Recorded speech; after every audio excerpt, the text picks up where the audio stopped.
these, and we do put them on, so they're gonna miss the first part here. But I'm just gonna go back. Hopefully, I don't. The last thing on this countywide lake study page is at the bottom here. If you're interested, you can see it says the lake summary report, surveys, plans, and virtual meetings. So you go into here, and you got these things here. You can click on survey. Once we're done with this meeting, we've got 3 of them tonight. Ryan, that sends us a link. It goes on here, and your link will be on there to go click, and you take the survey. It's fill in the blank, or not fill in the blank, check the box, put a few comments in.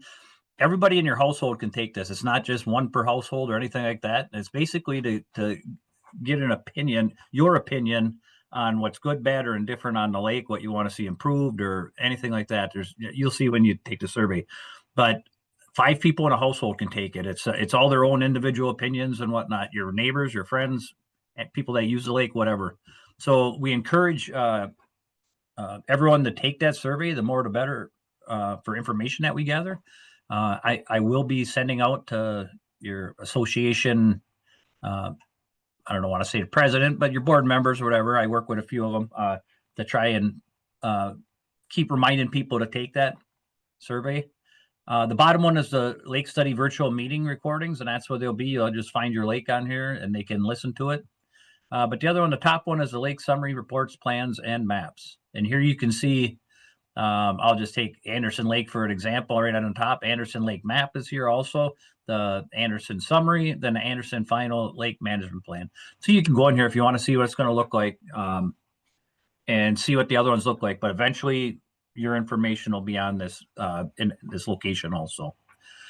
So I think with that is all I really have for right now. I'm obviously going to be here to answer questions as we go, and I'm going to turn it over to Ryan Haney from UW Stevens Point that assists us in this whole process. Thank you, Ken. Hi, my name is Ryan Haney. I'm with the Center for Watershed Science and Education at UW Stevens Point. And so, again, this is a kickoff meeting for your plan update. So the idea really tonight, I don't have too much more to present than what Ken did just there, but the idea is just to inform you guys that this update is going on, introduce ourselves and the group of people that'll be working on that, and see what any input you guys might have as we get started. So yeah, again, with that, if anyone has any questions or would like to say anything, speak up at any time, and we'll do that. So with that, let me just kind of give you the outline and maybe answer some of your questions before we even get started here. So sharing my screen there. Okay.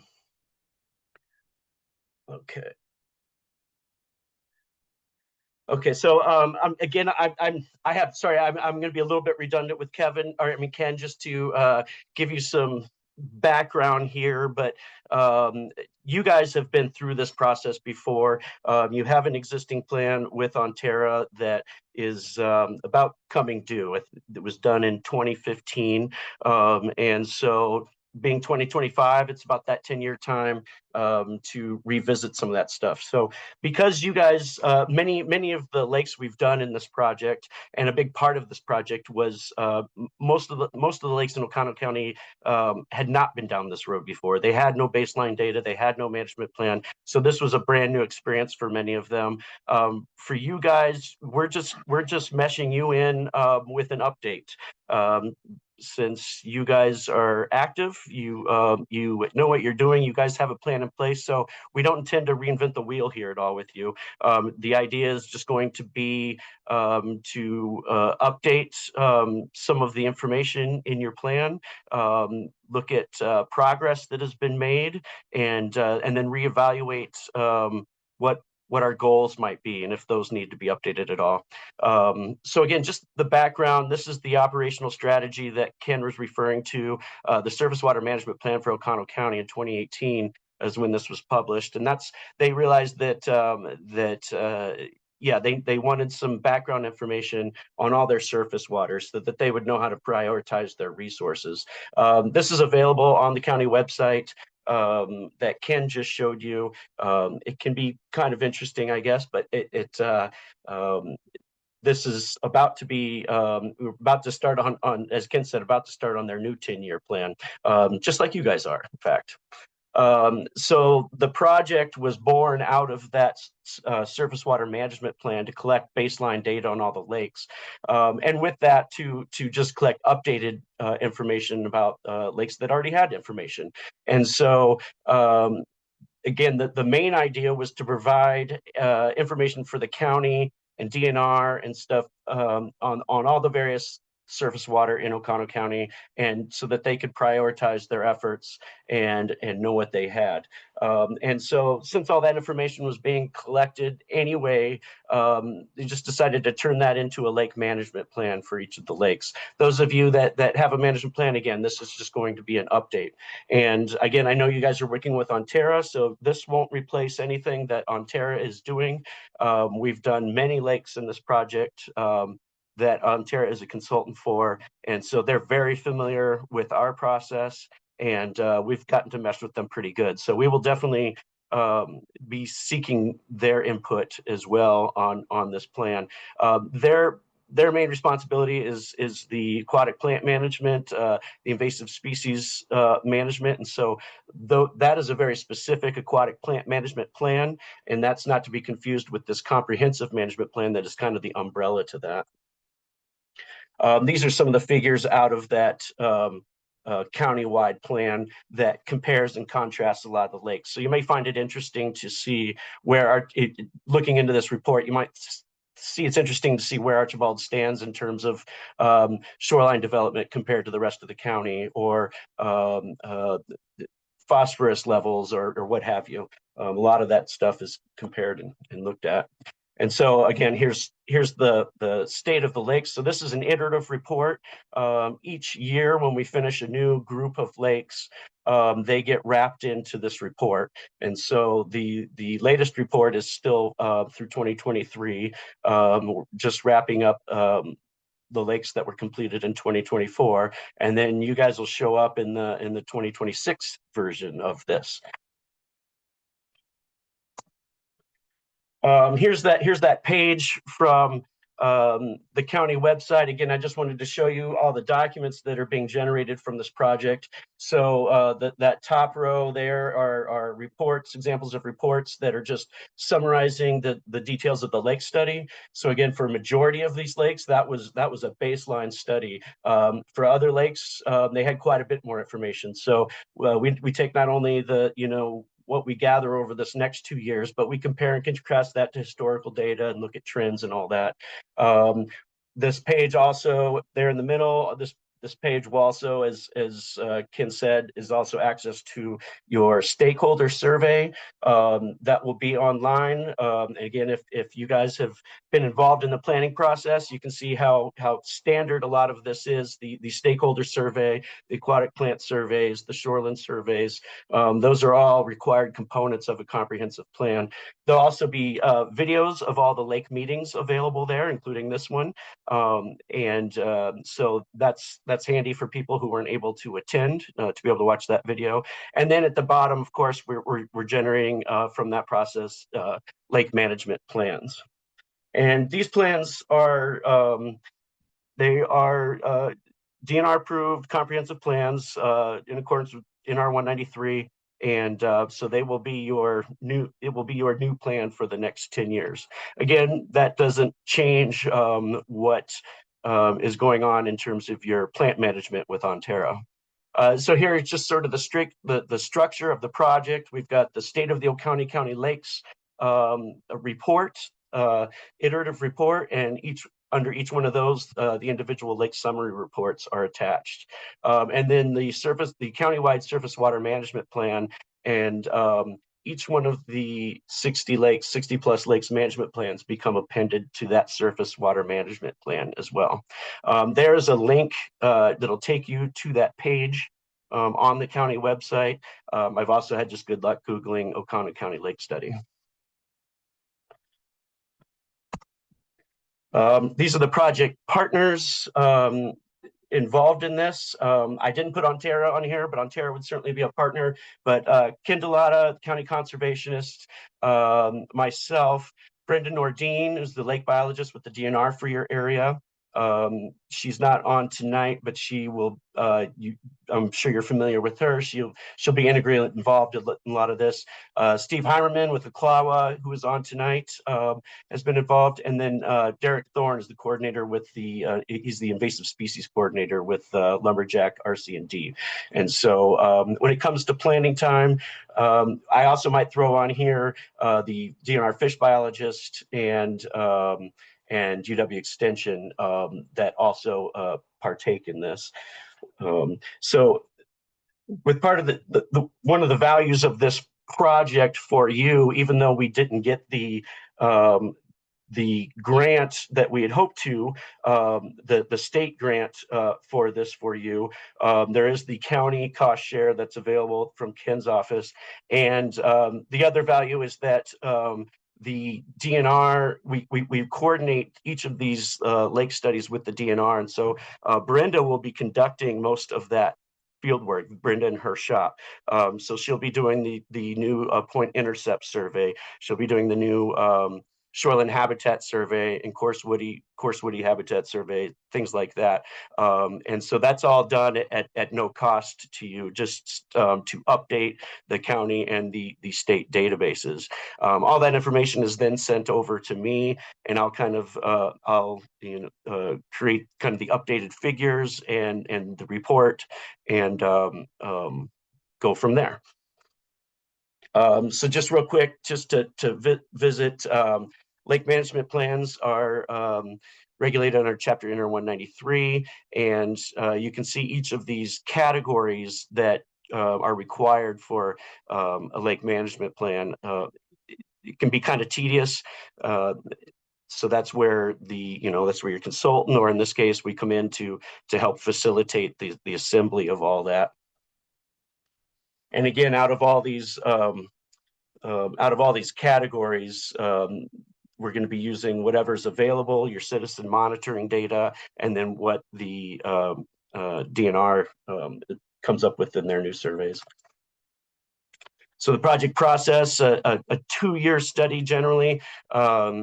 Most of that will be the field surveys, the lake surveys, Brenda's work. Most of that will be done in the first summer. So the second summer will just be again continuing to collect mostly that water quality data, but the aquatic plant surveys, shoreline habitat surveys, the latest fisheries data. We often are able to, I'm not sure what their schedule is here for Archibald, but we usually coordinate with the fisheries biologist to have a semi-recent fish survey as part of this.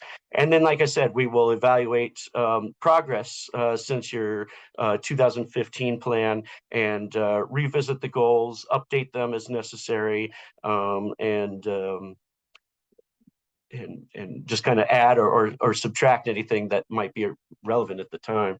The management plan update then after this 2 years. So we'll, through summer of 26, we'll be collecting that data. And then in the fall of 26, I'll put together those summary reports with all the updated figures and statistics.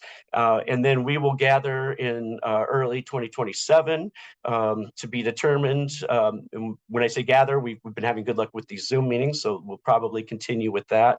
But we'll have a public meeting. That survey, stakeholder survey, will be ongoing, and then we'll meet and, like I said, review those goals and hammer out a updated plan. Since you guys have a plan and you've been busy, there shouldn't be a whole lot. Shouldn't be a whole lot of contentious things in this plan. It's really just going to be more about updating everything, making sure that our plan is relevant and ready to go for the next 10 years. And as Ken said, that'll be an iterative process between my office and your association and any members that are involved. I will send you a draft plan to have you guys review how you will, whether you want to have a board meeting, form a committee to do that, just take comment from your membership. That's up to you. Once we have your approval on that plan, then as Ken said, it will go to the DNR. It also goes on file with the town, your local municipality. We've been working all over the county since 2016 on this, and most of the towns are very familiar with this process and have been very receptive, and acknowledge that plan and take it into consideration. So again, there's the contact information for the partners, but that's really all I have. So I wanted to see if anyone had any questions or anything for me before this process starts. And that's about it. Like I said, you guys are mostly familiar with this process, and so it'll kind of be the same thing again, just a little easier, just updating where we're at. Ryan, this is Ken. I'll start off with Yeah. we have 4 questions in here, and I'll go Okay. through and you can answer them. How are we protecting our water resource from wake boats? Well, maybe that's one for you, Ken. Yeah, that's what I was afraid of. Some of the towns I know, Lakewood and Riverview and them up there, they actually adopted an ordinance. Mhm. And it's basically down to the towns. The states, from everything I've heard about the DNR and stuff, they are not going to do anything statewide. It's going to be required by the towns to do it. Hey, Ken, So, this is Carla. Town of Townsend did adopt the ordinance also. oh, did they? Okay, Yeah. good. Okay. So Yep, there's some precedent. There's some precedent for that, obviously, that can be looked at. But yeah, typical politics. The state isn't going to touch this, so it's going to be up to the local municipalities to deal with. The next question is Hold on. Can I make a comment on that? Yep, go ahead. So, for anybody who's concerned about that, I highly recommend not just listening to the lakes organizations that are pushing this statewide. They are selectively choosing data from surveys and presenting that and using scare tactics. So if you really want to know about it, look at the full surveys and get the whole picture, because it's clear from those surveys that wake boats at 200 feet don't have any worse of a wake than a 20-foot ski boat pulling a tube.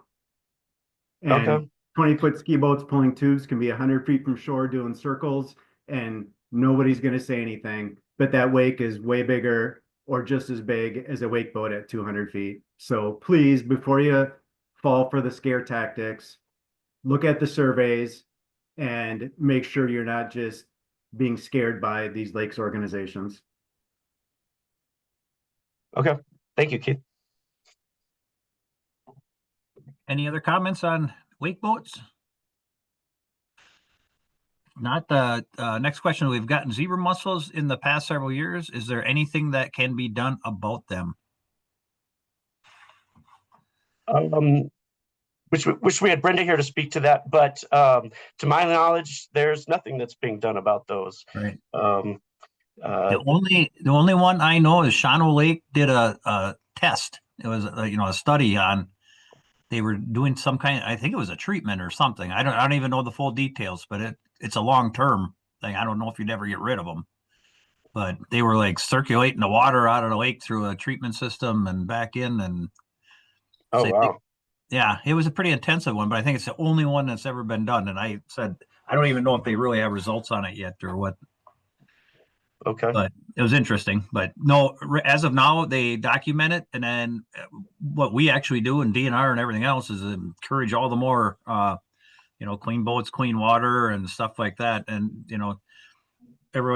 a lot of people interpret clean boats, clean water as we don't want someone bringing milfoil into our lake, but it also works the other way around too. It's a big help to keep people from taking stuff out of your lake to some other lake, so. The next one you just mentioned, we didn't get some funding that we had maybe applied for. Who pays for all of this work on this project here? What we did on this is the DNR, we have applied for grants 2 years in a row and we did not receive our funding on it. or, you know, our applications didn't get accepted. If you look at how many people are applying for, I don't know, Archibald, I don't think you're dealing with milfoil right now. Maybe I'm wrong on that, but They are. they Yeah. are okay. But you know, so all these lakes this last year or two have been applying. A lot of people have been applying for these grants, so the competitions got heavier. And we did not receive our grants from the DNR. So what we did is, between Ryan and myself, and I'm not speaking just us two personally, but our organizations and whatnot, we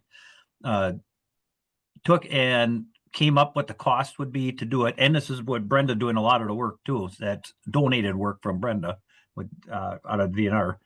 So they came up with the cost of, I'm just going to say 6,000. I think it was 59 some odd dollars.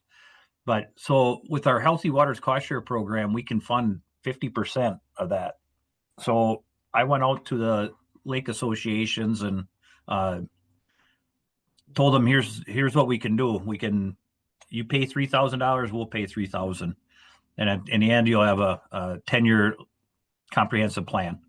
It may sound like might be a little bit, but the new plans coming out now are anywhere from $20,000 to $40,000, depending on the size of your lake and how much work needs to be done. So it's still a pretty good deal for it. Unfortunately, we couldn't get it as good as what we had before, but that's just what we're dealing with. And again, we got 3 lakes left, and we wanted to get them done. So More comment, Ken, sorry, Carla Yep. again. We Yep. are also going to apply for a grant from Aquala to subsidize some of that also. Okay, good.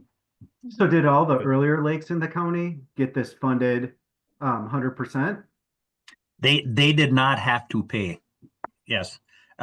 We put some in, but then with state grants, between state grants and the county. So how many lakes in the county are paying for Right this now, to be done? three. And 60 some were covered by state grants? Yep.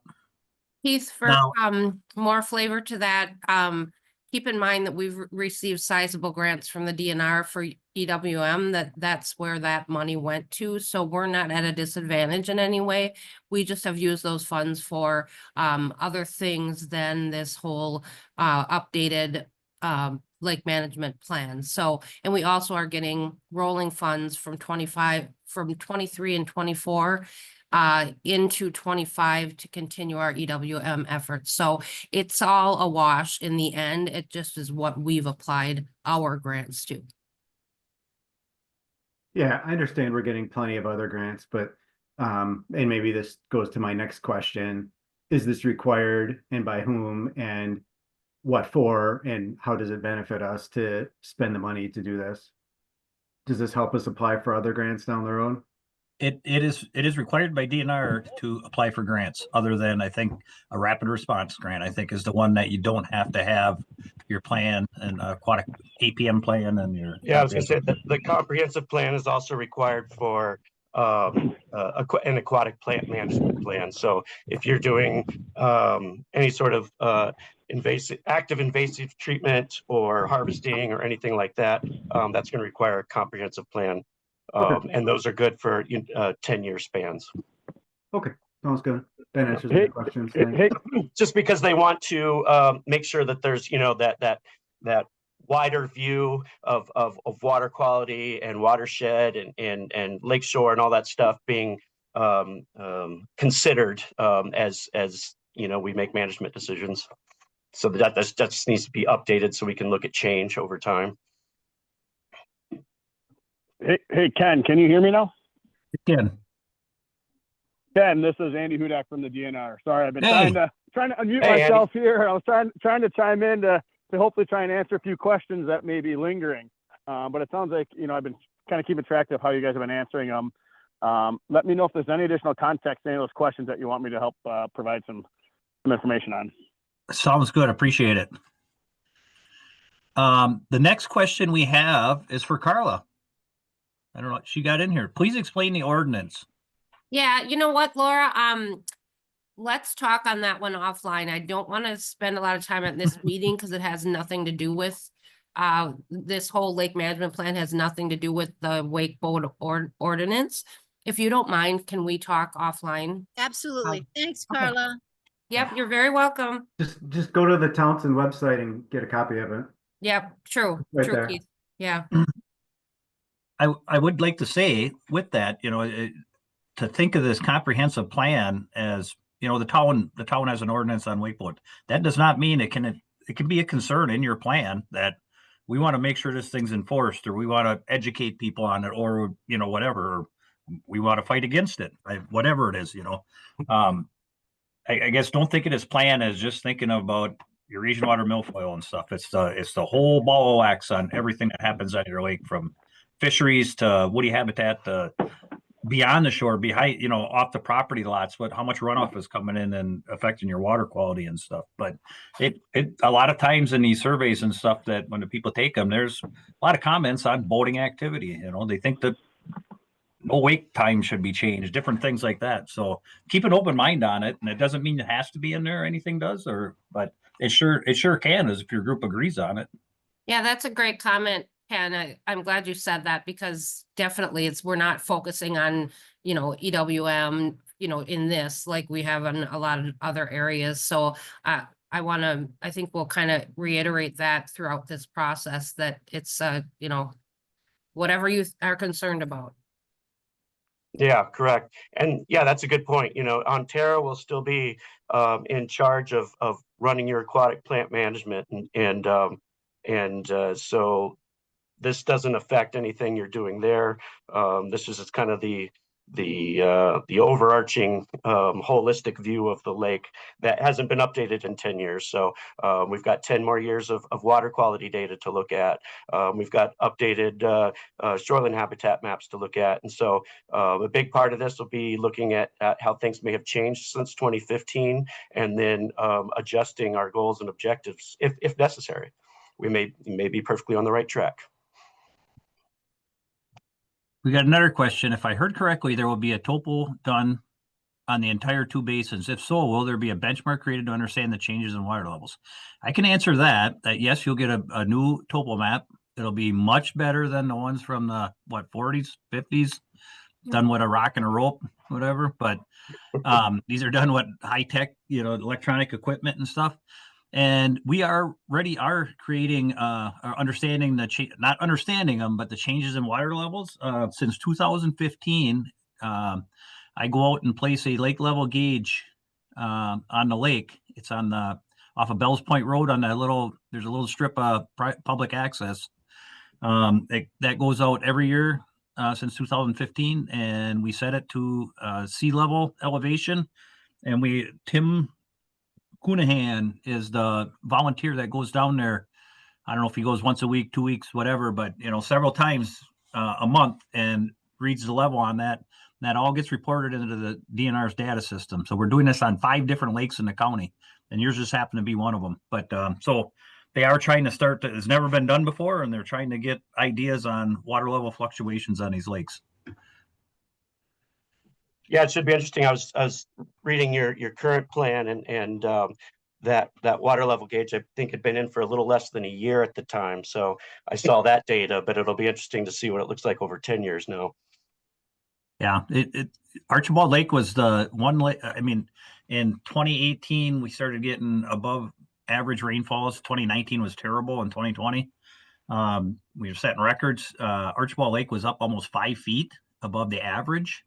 Now, average is relative to what we had for data. So, but I know a lot of people were placing berms around their cabins and stuff like that. So that by far was the highest one. Every lake in the county was up probably 2 feet, but for some reason Archibald was up 5 feet for a year there. Then it was the longest lake to drop down back to close to normal also. So pretty interesting. But next question. Any reason we cannot install buoy at off shorelines to identify the 100-foot of 200-foot distances? I think anytime you put buoys in, you have to get DNR. I believe you have to apply to put buoys in, permits and stuff. And I'm not sure. I'm not sure if they would allow that all the way around a lake. To be putting multiple buoys in that. I guess most other lakes, they hope that people understand that. wouldn't be a bad idea sometimes.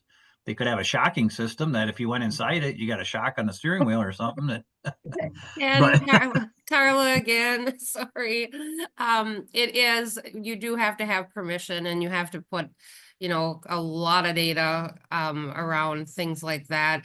I know we tried to do that when the water was high.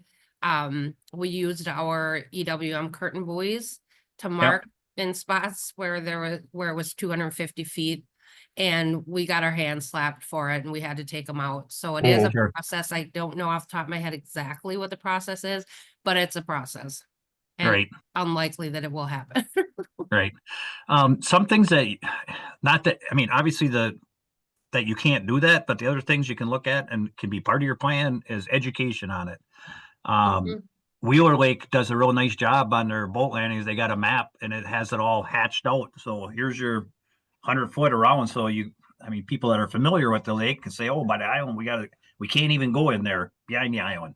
It's too, the restrictions are too much or stuff. So is it 100%? No. Is it 50%? I'm not sure, but it's at least you're trying something to educate the people on where you should be and shouldn't be doing it and stuff. So, but different ideas like that is what, you can definitely put in your plan for education portion of it. And Yeah, I love that. another one, are there notices of these meetings to the general public outside of private owners around the lake? No, there is not.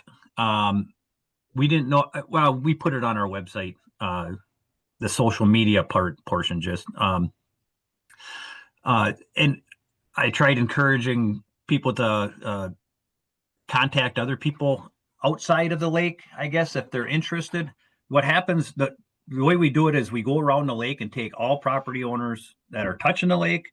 And then if, depending on how the lake lays, every lake's different, but the people across the road that we feel are definitely in, using the lake heavily and whatever are part of it, we take all of them off the tax roll. So we take that and then we do these postcards and mail them out. It's almost impossible for us. Our budget won't allow it to do everyone in the whole area. Or, I see some of these parcels are family trusts and stuff like that. It'd be way too much of a workload for us to get every person in there and their address and stuff. So we just do the tax parcel identification. And then I say we were trying to request that, just spread the word, and why we record them also, that people that can't make it or people that didn't know about it can still go and view it. Yeah. And we don't just usually just advertise a link to it because of the history of trolls and hacking of these meetings that have happened when those links are just publicly available. Yeah, just the only reason I ask is I keep hearing your lake, but it's everybody in the state's lake. It's everybody's water. So I get that. Correct. The people here maybe have property on the lake, but it's not our lake, just our lake. It's the state residents' lake. Hey, no, you're exactly right. Absolutely. Yep. Except you guys are charged mostly with working on it. And paying for that work. Yeah. That's hopefully that is a tool that the survey can help provide too, is some input from anyone can take that survey. That link is publicly available. So hopefully that's an avenue where someone who isn't directly contacted or directly linked could contribute. So feel free to pass that survey around to anyone that might be interested as well.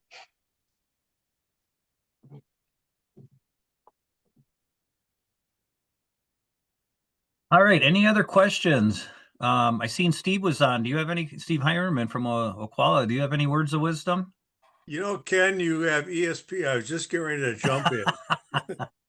Hi, everybody on Archibald Lake. I know of quite a few of you, and I want you to know that I've only caught 3 walleyes out of your lake in 40 years, so I'm not one of those people causing a problem over there. But one thing regarding this process, for the next 2 years, you're going to be involved in people being on your lake, doing surveys and studies. You'll have questionnaires going out.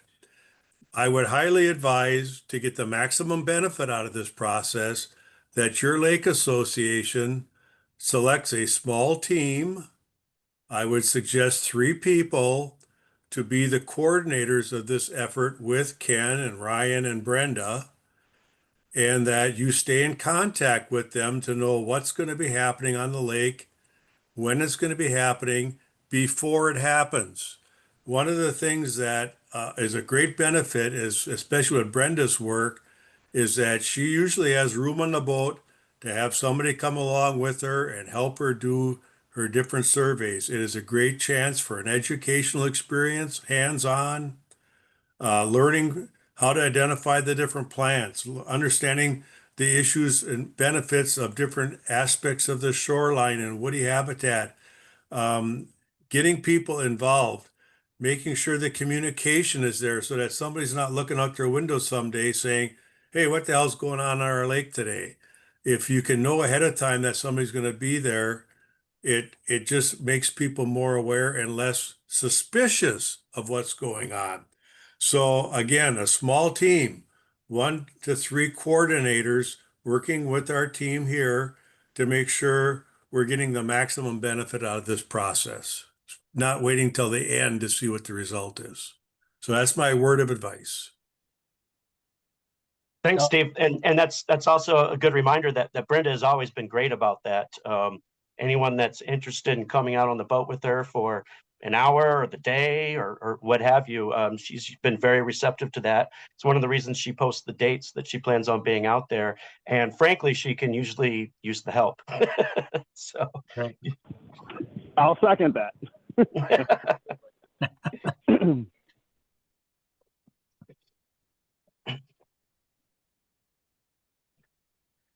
anything else from anybody? I was just gonna say, this is Carla again.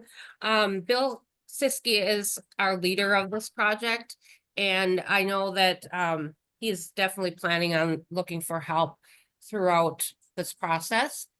Ken and Bill and I and Brenda have talked a couple of different times via Zoom and email and all that good stuff. So I fully agree with what Steve said as far as getting people involved and communicating. I guess if people have a pen and paper handy, I just called up our sheet that we're half done with, and I can tell you a few of the dates on Archibald for Brenda.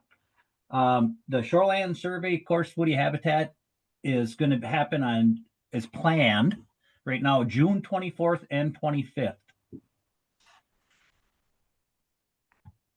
That's the only ones I got for that. The other, the aquatic plant survey is to be determined yet, and that'd be one to stay in touch with. But June 24th and 25th, she's going to be out there for 2 days doing them surveys. Thanks, Ken. Thank you to all of you for everything you're doing. We really appreciate it.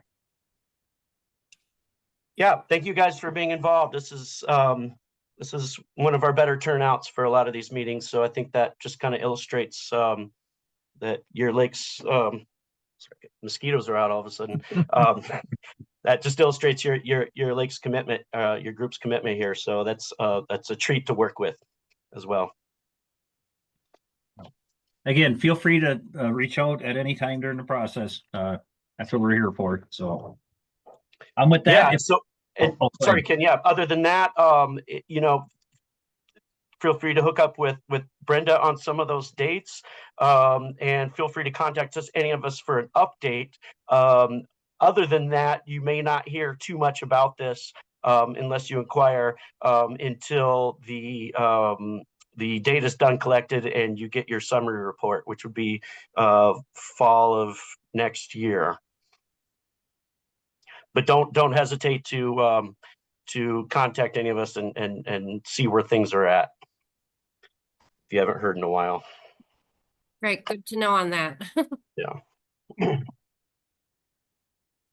That's been the hardest challenge with this is the 2 years, and there just isn't much to report in the middle. So, all Some right. of the more unorganized lakes, we get a totally different group of people at our kickoff meeting than we do at the planning meeting.